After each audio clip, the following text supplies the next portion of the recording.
Traitor. Noun. A person who betrays a friend, country, principle, etc.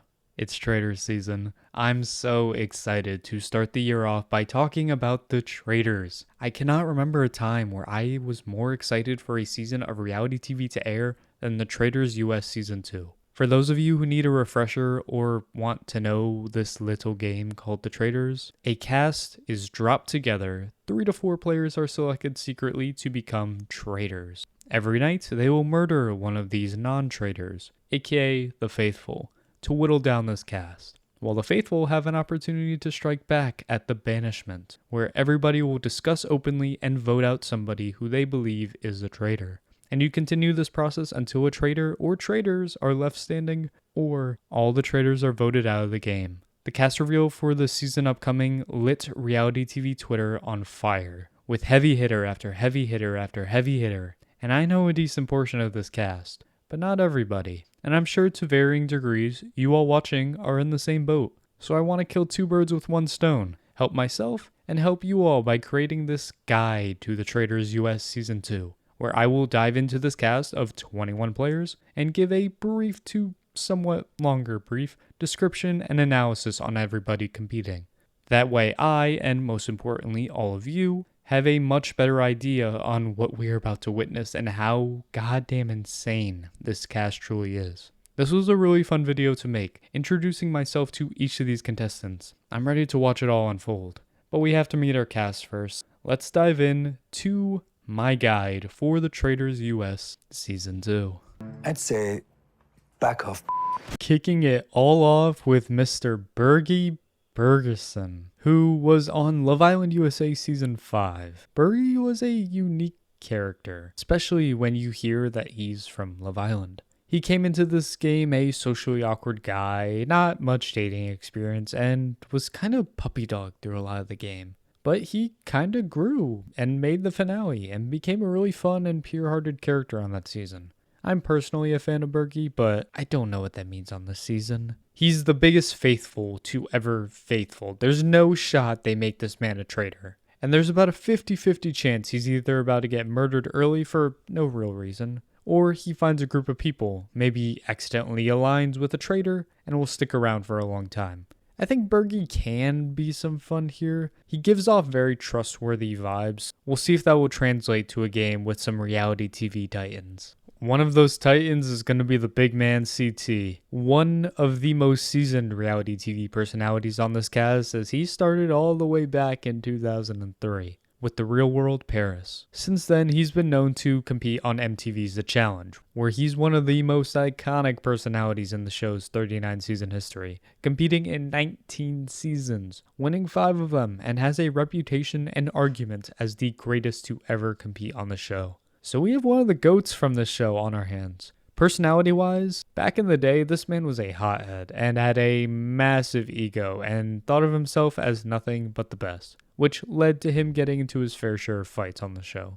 But in recent years, he's cleaned that up a little bit. The Boston psychopath is still in there somewhere and will appear from time to time, but on a show like The Traitors, don't count on him cursing people out on round tables or trying to sucker punch somebody's face into a table. I'd assume he'd be a faithful. He's gonna give great and soothing confessionals, and will probably stay in the background until somebody messes with him. Then you could potentially see that iconic version of CT stand out on our screens. You kidding me? Yeah.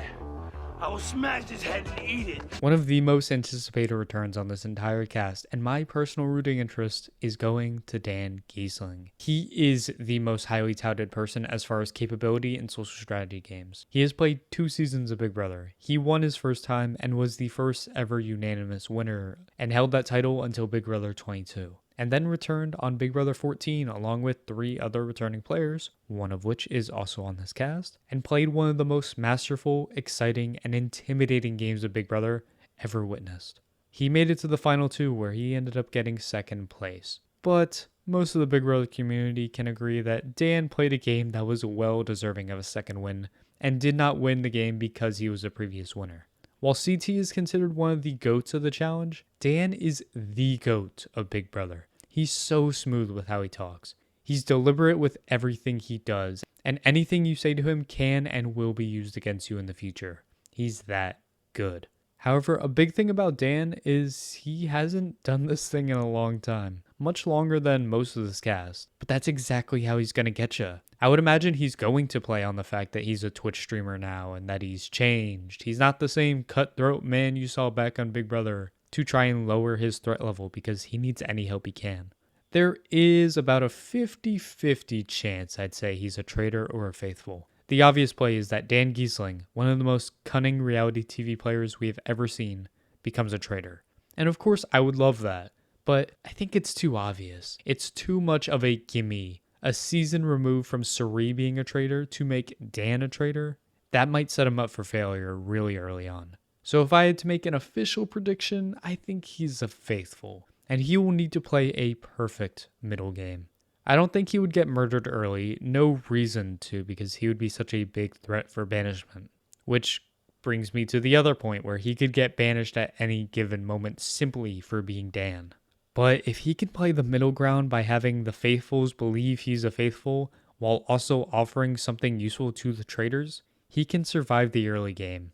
And it's Dan Giesling. You give this man an inch, he's gonna take it and run down your throat and win this whole damn thing. From Dan Giesling to Deontay Wilder. He's a boxer. Hasn't done any other reality TV. He's like 6'7", so cool. I wish there was a lot more to say about how he's gonna do, but I got nothing on this guy. Y'all are going in blind, and so am I. He fought Tyson Fury like 3 times. I could see him having an interesting personality on the show. He'll be a faithful, but we're just gonna have to wait and see on the rest. One of the most anticipated people on this cast worldwide for Traitors U.S. Season 2 is actually not an American, and that's hilarious to me. Akinsu is the winner of Love Island Season 8, and she is one of, if not the most popular person that has ever come from the Love Island franchise. She's obviously gorgeous. She has over 1 million followers on Instagram and is very well liked. And I don't even know if this is a hot take, but I think she can be a star on this show. Just based on how she was on her season of Love Island,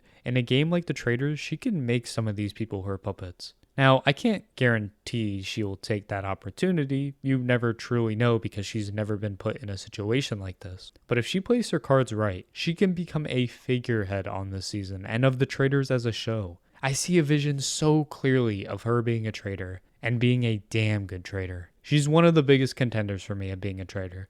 And if she's not, that's fine. I still think she has the longevity. I gotta get used to this. I gotta get used to hearing and saying the name Akinsu. The blonde bombshell is ready for the traitors. Janelle Pierzina is next. A 4-time Big Brother player, the most anybody has ever played Big Brother, and she's an icon of the game. Known for being the OG comp beast of Big Brother, having the record for most competitions won ever, getting into a lot of fights, and like petty fights too. It's Real Housewives coded, and I think that can absolutely translate to the Traitors, even after almost 20 years. And she's won fan favorite twice, so she knows how to get people to like her and root for her.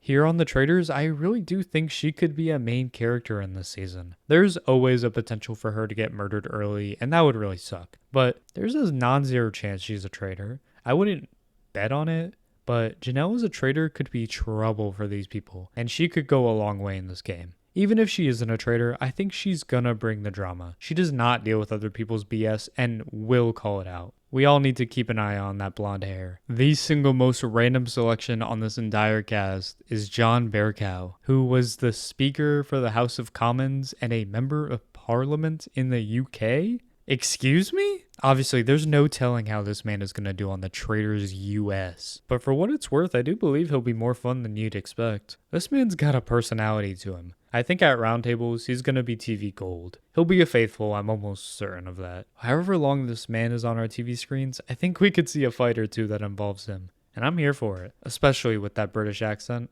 There's going to be a good moment involving him. That's all I'm going to say. This is the most seasoned reality TV personality on this cast, and it was only inevitable until he made his way here.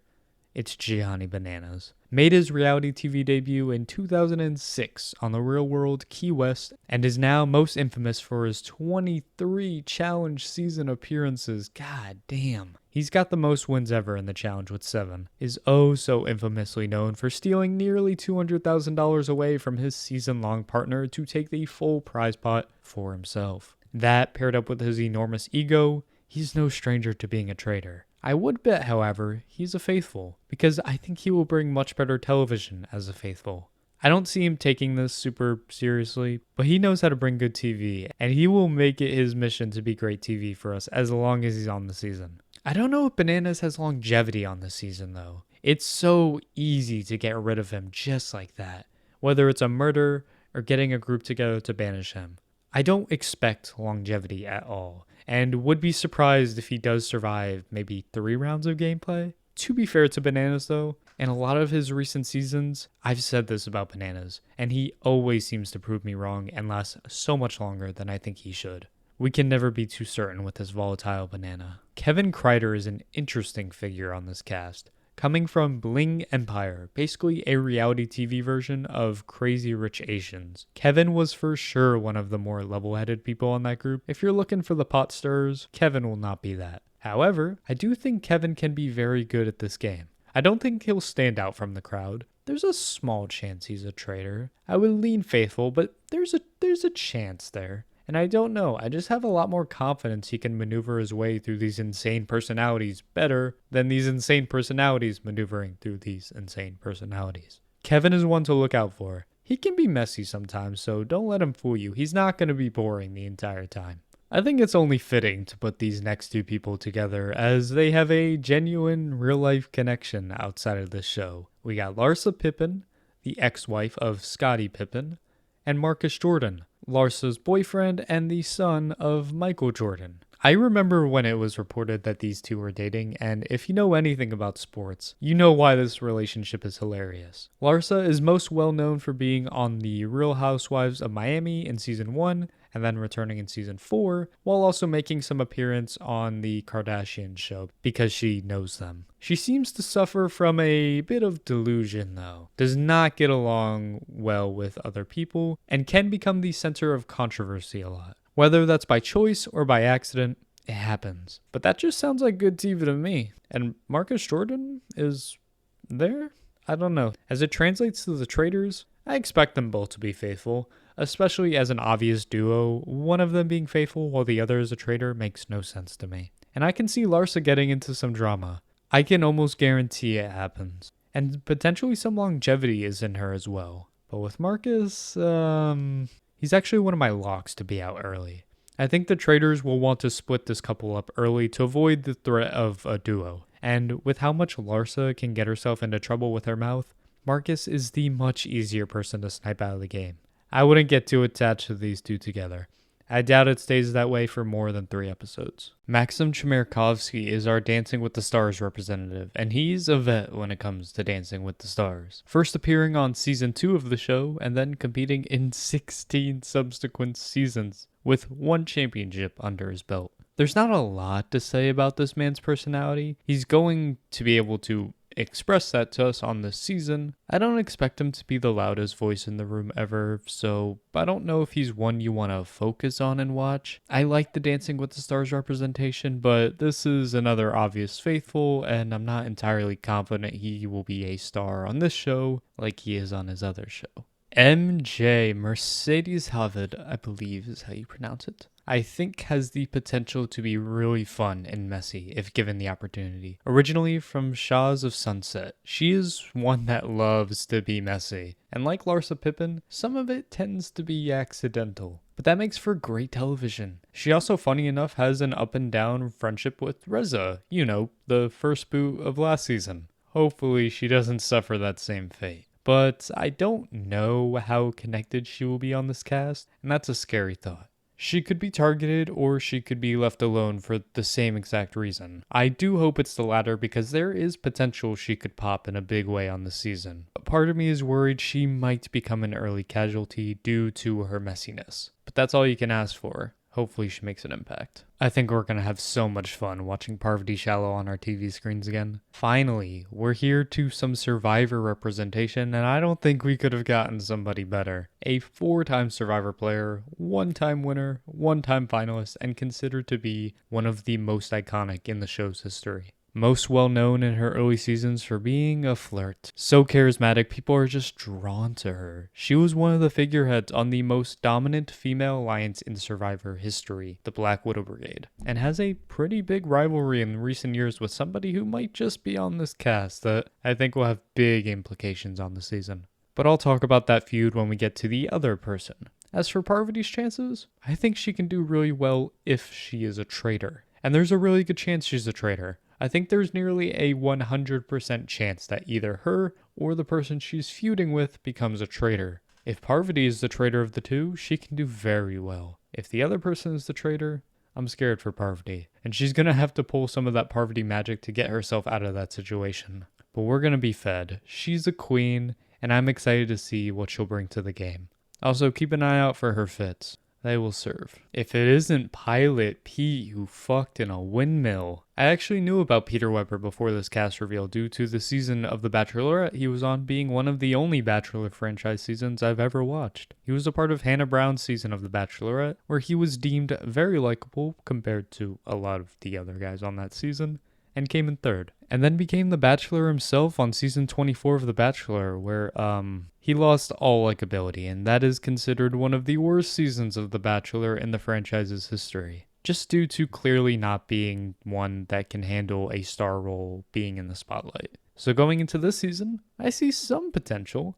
I think things can go two ways. He either wants to repair his image on the season, so trying to get back that likable Peter, or he dives headfirst into full madness and can become a villain figure on the season. Not on purpose, but an inadvertent villain that people just love to root against. And I don't think he's going to win this season. I don't see it, so it'll be entertaining to root against him. There's some promise to Pilot Pete. Just please stay away from these women for our sanity. I'm so excited for this next person. My personal bias might be coming out here. Ever since I started watching this show, I have been preaching to the choir that we need more drag race representation on other reality shows, and Peppermint is gonna do us justice. She competed on the 9th season of RuPaul's Drag Race all the way back in 2017, and was the runner-up, second place on the season. Peppermint was a joy on season 9, a really great narrator throughout the season, a rootable figure, and I'd say most well known for coming out as trans while on the show. She really is the it girl. I love her. I think all of that can translate perfectly onto the Traitors too. She'll be one to watch with her confessionals all season. I think she's gonna get along really well with this cast, and I might add there's a slim chance they could make Peppermint a traitor and I would actually pass away. It's slim, and regardless of what Peppermint is, whether that is faithful or traitor, she will be remembered on this season. I don't know how she doesn't last at least to the halfway point, and I'll dare to say she's a contender to win this whole damn thing. She's smart with her words, and that will be an advantage. If she gets recruited to be a traitor partway through the season, watch out.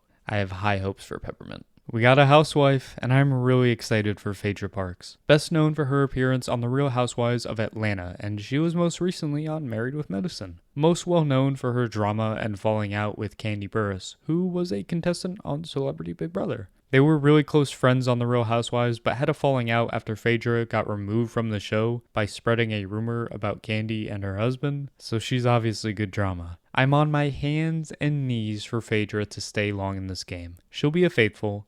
I just don't see a traitor in Phaedra, but she could be such a fun faithful with really great one-liners, amazing confessionals, and just overall presence in this game. One of my favorites instantly.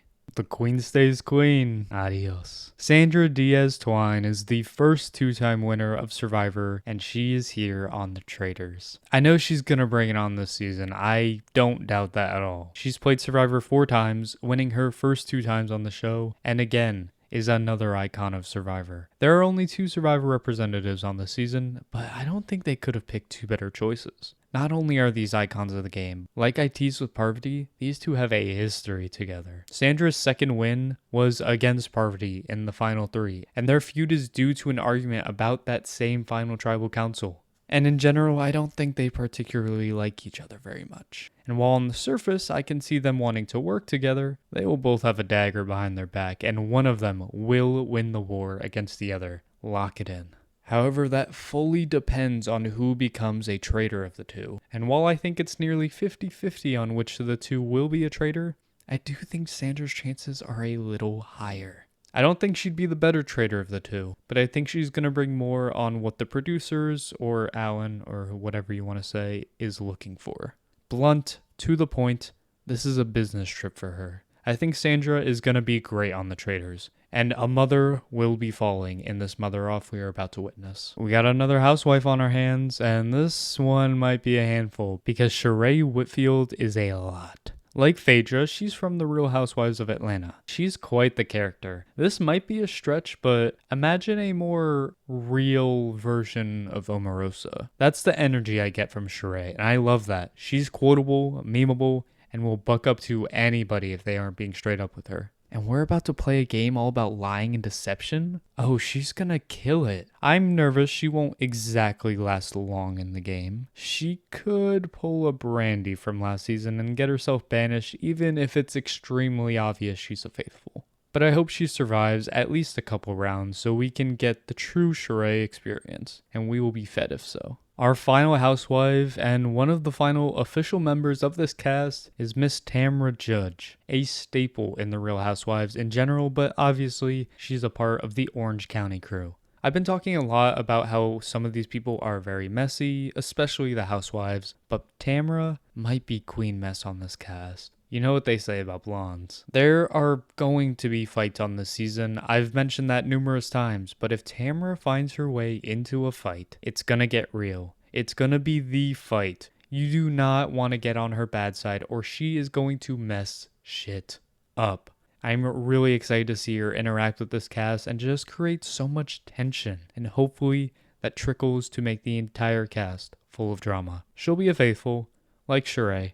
Like Sheree, I'm nervous she might be an early murder or banishment, but she doesn't need time. She's gonna come out guns blazing and we should all take cover from the judge. And the final official cast member of this season is Trishelle. She first appeared on television all the way back in 2002 with The Real World Las Vegas. And from there, like CT and Bananas, she's most well known for her appearances on The Challenge. 4 seasons to be specific and an appearance on All Stars. She's another really big name in the Challenge lexicon. Not as in one of the greatest competitors of all time, but one of the biggest names from the early seasons. She's known for her wild hookups and drunk fights, both of which I will gladly welcome to the Traitors. And even if she's older than she was, first of all, she's still flawless and gorgeous. Second of all, I think she's still got that steam and cattiness inside of her. I can see her getting into her fair share of fights on the season with some of this cast. More than likely some of the housewives. There's a chance she could be a traitor, but I think this female cast is so stacked that it would be hard to justify Trishelle being a traitor over some of these other ladies.